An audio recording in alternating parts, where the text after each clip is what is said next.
Hello, fellow Toreros. So before I dive into the rubric that ChatGPT gave me, I have to admit, I'm thoroughly impressed.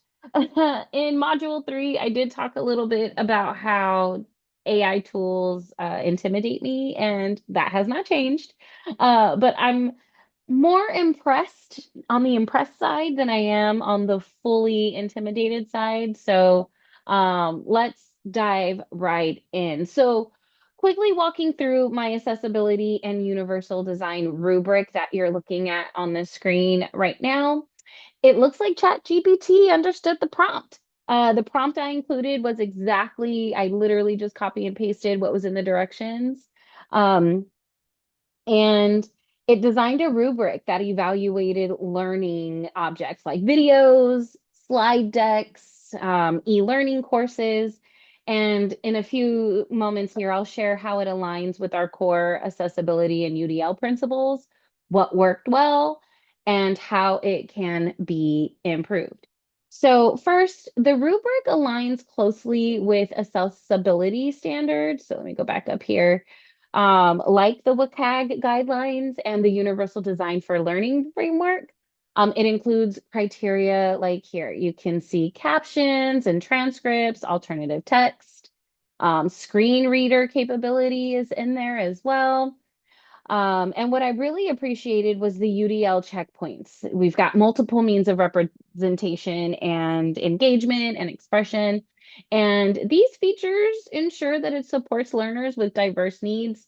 And those needs could be anywhere between cognitive, I realized I wasn't sharing that part, um, cognitive needs, sensory needs, physical needs, and any other needs there. And I also appreciated how the categories and criteria, right, which you're looking at on the screen here, were very specific. They were clear, specific, and measurable.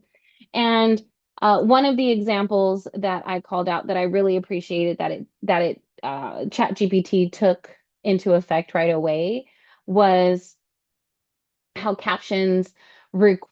caption requirements needed to be accurate, synchronized, and paired with a full transcript. And full transparency, I realize I've been doing video discussions and not including closed captions. So hopefully I got this one right here. But this level of specificity supports the consistency and reliability in the evaluation. The design reflects best practices that we or I learned about in the DePaul Teaching Commons rubric guide from this week's readings. And that particular reading emphasizes the importance of clear language, objective criteria, and meaningful performance levels. So, let's talk a little bit about some of the rubric's limitations. So the rubric is very comprehensive. Again, super impressed over here, but there's a few improvements that could make it a little bit more robust. I did not see a category for cultural and linguistic accessibility, so really ensuring that the content is inclusive for multilingual learners or even just diverse cultural contexts.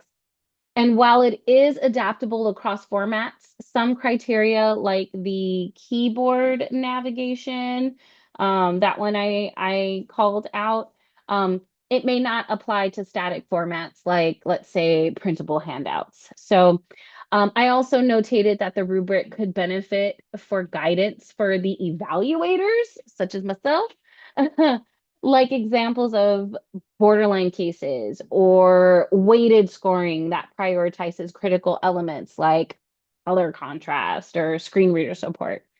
These additions that I just took note of when reviewing this could really increase the fairness and usability in that real world review process. I'm thinking about what I do for work on a personal level and how some of the video feedback that we received is it's not diverse enough. The people represented on the video are maybe not culturally diverse enough. So just things like that to think about. And I know that this is an accessibility course, but it was a call out that I noticed, and it definitely is something that I am thinking about in my day to day.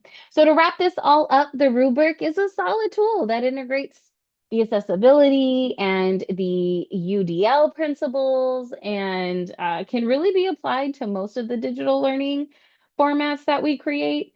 And I find that it could be inspired by sources like the DePaul Teaching Commons and CAST's UDL guidelines. And I believe that enhancing it with some of that cultural responsiveness and evaluation guidance, like we just talked about in that linguistic standpoint, could really take this rubric to the next level. So I'm looking forward to seeing what additional prompts you all added. I feel like I didn't do enough or I didn't really know where to go. So I'm excited to learn more about how to use AI in the proper way instead of just helping me with recipes or maybe even helping me out with names for things. Kind of feels like I'm late to the game, but I'm excited to catch up. So thank you for watching my video, and I'll see you on the discussion board.